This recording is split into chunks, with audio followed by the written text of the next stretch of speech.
Assalamualaikum warahmatullahi wabarakatuh. Bapak, ibu, abang, kakak, adik, sahabat jamaah semua yang ada di Banda Aceh dan dimanapun berada. Saya dalam perjalanan dari Kuantan Singingi, Taluk Kuantan ke Pekanbaru lebih kurang 5 jam perjalanan. Dalam kesempatan ini saya ingin bercerita tentang kisah pertemuan saya dengan almarhum ayahanda Haji Harun Kecik Lemik. Saya diundang ke rumah beliau. Beliau menunjukkan semua peninggalan sejarah. Beliau seorang kolektor sejarah yang ingin meninggalkan sesuatu legasi untuk orang setelahnya.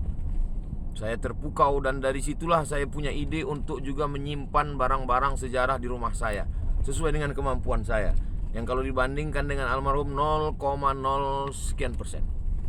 Tapi paling tidak apa yang beliau lakukan itu menjadi inspirasi buat saya. Lalu kemudian beliau menunjukkan buku-buku yang beliau tulis. Pertama, kolektor benda sejarah. Karena kalau mau ingin menjauhkan bangsa ini dari jati dirinya, lupakan dia dengan sejarahnya, sehingga dia sibuk dengan sejarah bangsa lain. Haji Harun Kecik Lemik mengingatkan kita tentang pentingnya sejarah. Lalu kemudian menulislah supaya orang di masa akan datang tahu bahwa kau pernah hidup di masa lalu. Tulisan yang beliau tulis itu bagi saya cambuk, seakan-akan perintah Abdul Somad, kau jangan ceramah saja, menulislah.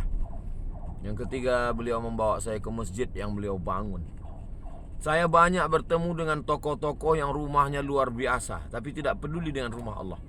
Haji Harun Kecik Lemik membangun rumah Allah di samping jalan strategis sungai. Saya menyampaikan beberapa tabligh akbar di sana.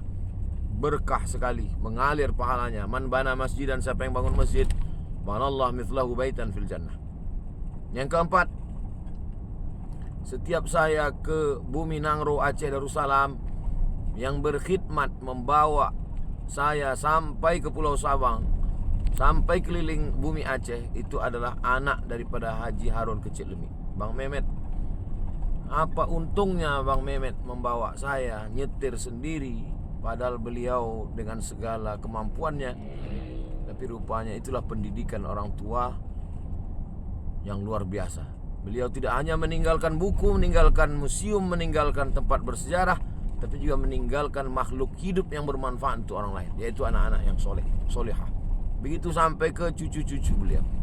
Yang kelima, almarhum Haji Harun Kecik Lemik. Kenapa bisa berkah rezekinya? Kenapa sampai anak cucunya peduli kepada dakwah pada agama?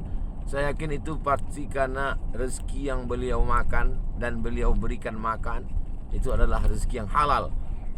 Karena di antara sebab keberkahan rezeki menjadi amal jariah yang mengalir. Berapa banyak orang kaya tidak meninggalkan apa-apa, tak terpikir untuk berbuat baik. Mudah-mudahan di haul yang keempat tahun Haji Harun Kecik Lemik kita bisa mengambil banyak pelajaran. Saya ucapkan selamat kepada seluruh keluarga besar yang masih mengingat orang tua. Ini juga pelajaran bagi kami, bagi saya, bagi kita semua. Mari kita ingat orang tua kita, sebagaimana keluarga besar anak cucu keturunan Haji Harun Kecik Lemik yang masih mengingat dengan beliau. Dan kalau kita mengingat orang tua kita, insya Allah anak-anak kita pun akan mengingat kita. Akhirnya hidup hanyalah sepotong ingatan, puncaknya hidup adalah sepotong kenangan. Tinggalkanlah ingatan dan kenangan yang baik, sebagaimana Haji Harun Kecik Lemik sudah meninggalkan itu semua untuk kita. Barakallahu fikum. Mohon maaf atas segala kesilapan dan kekhilafan. Aqulu qawli hadza astaghfirullah li wa lakum. Wassalamualaikum warahmatullahi wabarakatuh.